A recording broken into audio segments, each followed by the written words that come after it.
The owners of a house in Rancho Bernardo say they are backing out of their agreement to allow a sexually violent predator to move into their home. Good evening, I'm Marcella Lee. And I'm Jesse Pagan in for Carlo Giacchetto. As News 8's David Gofferton reports, the owners have written a letter to the judge saying they are now opposed to sex offender Douglas Badger living in their rental home.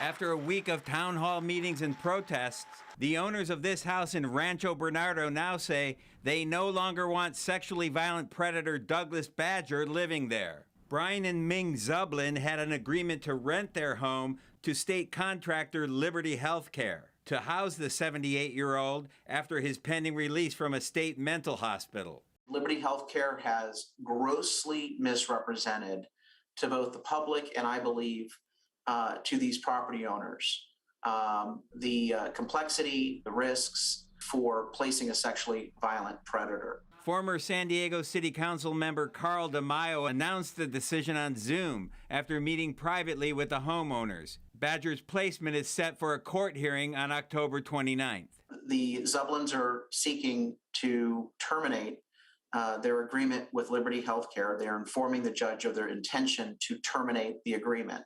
In a letter to the judge, the property owner said, quote, "I no longer have confidence in the representations made to me by Liberty Healthcare. The risk to public safety associated with this placement is substantially higher than I was led to believe." The true extent of the number of children in the neighborhood, the fact that a developmentally disabled individual lives literally a few doors down from the property, the number of school bus stops within walking distance.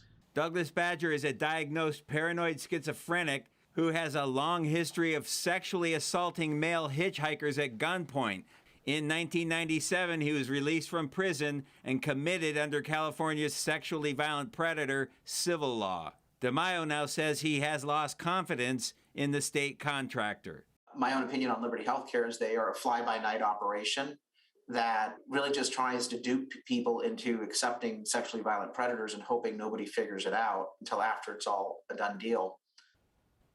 Carl DeMaio lives in Rancho Bernardo, just a few miles away from the proposed placement home. DeMaio says he now hopes Liberty Healthcare will cancel the upcoming court hearing and start looking for a new location.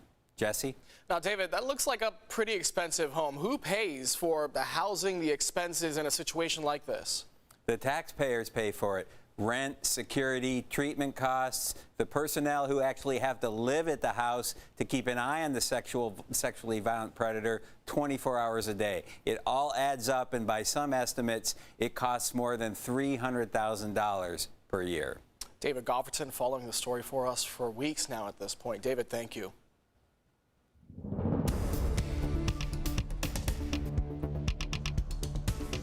It's been fall for more than a week, but apparently nobody told Mother Nature that because it feels like straight up summer outside, okay? She didn't get the memo. Chief Meteorologist Carlene Chavis is here early with a first look at your microclimate forecast. Okay, the beginning of this week maybe she got it right, but not since Wednesday. I know, but next week she's going to get it right. I don't know who made her mad. It wasn't me, I swear. But yeah, she just came in with a vengeance. Talking about the heat for today, lots of widespread 90s across the county for daytime highs, even 90 degrees for downtown, and that was reached in the morning. So we reached that high at 10:56 this morning. We're talking 90 degrees, and that fell short of the record of 97 that was set just last year. So a whole lot of heat to kick off this month. And as we go into this weekend, we're still holding on to some heat, not expected to be as hot. The 90s more reserved for the inland areas. That's going to be with low 90s this weekend, Saturday and Sunday. 80s right along the coast. Lots of sunshine out there this weekend. But we're talking about cloud cover, added cloud cover, a chance for some shower activity and much cooler temperatures by next week. So we'll get to that complete forecast coming up. Marcella, Jesse. Carlene, thanks. Today, Governor Gavin Newsom announced California would become the first state in the nation to require COVID vaccines for students in public and private schools. News 8's Abby Alford shares parents and school district reaction and what exemptions will be accepted. While schools are still absorbing the governor's vaccine mandate for students, they are learning that exemptions will be allowed for medical and religious beliefs. California was the first in the U.S. for a mask mandate in schools, and now another first. A statewide requirement for in-person instruction for all of our children to add to a well-established list. There are 10 vaccines, such as measles, mumps, rubella, that students are already required to have to enter California public schools. I believe in science, and I have to respect other people's choice too. The legislature bans religious and personal belief exemptions for current vaccination requirements, but under the governor's order, students can apply for medical, religious, and personal belief exemptions for the COVID-19 vaccine. I think it's a good starting place. Hopefully, we'll see more crackdowns on misinformation and abuse by physicians who would be willing to write personal exemptions. No child can be discriminated against based on those exemptions. This week, San Diego Unified passed its own vaccine mandate and makes exemptions more restrictive than the governor's. Districts can set a higher standard, and we will set that higher standard at San Diego Unified. So we will allow for medical exemptions, but not religious or personal belief exemptions. In California, teachers are already required to get vaccinated. Now, depending on when the FDA fully approves the vaccine for the age ranges, the governor will roll out mandates in 2 phases. Phase 1 will require students ages 12 and older in grades 7 through 12. Depending on the approval, the requirement is expected to apply in July 2022. Now, Phase 2 will be for students ages 5 to 11 in grades K through 6. San Diego Office of Education says that it will analyze the order and work to comply. San Marcos Unified says that the board has been against vaccine requirements, but says it will review the order. Poway Unified sent a letter to parents and says it will comply. We know it's a divisive issue, but ultimately we hope that everyone's on the same page. Just like we saw with the mask mandates, lawsuits against the state are expected. All right, Abby. Healthcare workers rallied outside of Rady Children's Hospital today, protesting the state's vaccine mandate for their industry. California was the first state in the nation to announce that all healthcare providers must be fully vaccinated. Now, some San Diegans are pushing back, saying they should have the right to choose. Currently, we are being tested twice a week and wearing the appropriate PPE. And still we are considered unsafe or unfit to care for patients. San Diego hospitals say the majority of their staff have been vaccinated. Those who have not risk being terminated.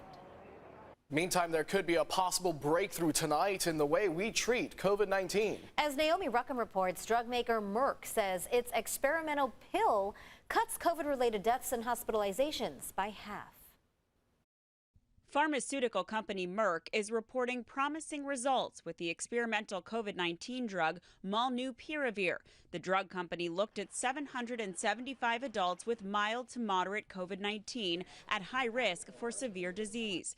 The patients who received the antiviral pill took it within 5 days of symptoms. They were given twice a day Molnupiravir and dramatically, by 50%, reduced hospitalization and death. So an oral pill that works against COVID-19 hospitalization. Dr. David Agus is a CBS News medical contributor. He says the new pill could be a big step forward because current COVID-19 therapies in the U.S. for non-hospitalized patients require a trip to a medical facility. We can start to prescribe it to patients rather than them having to come into an emergency room and be given intravenous therapy of an antibody or a shot of an antibody.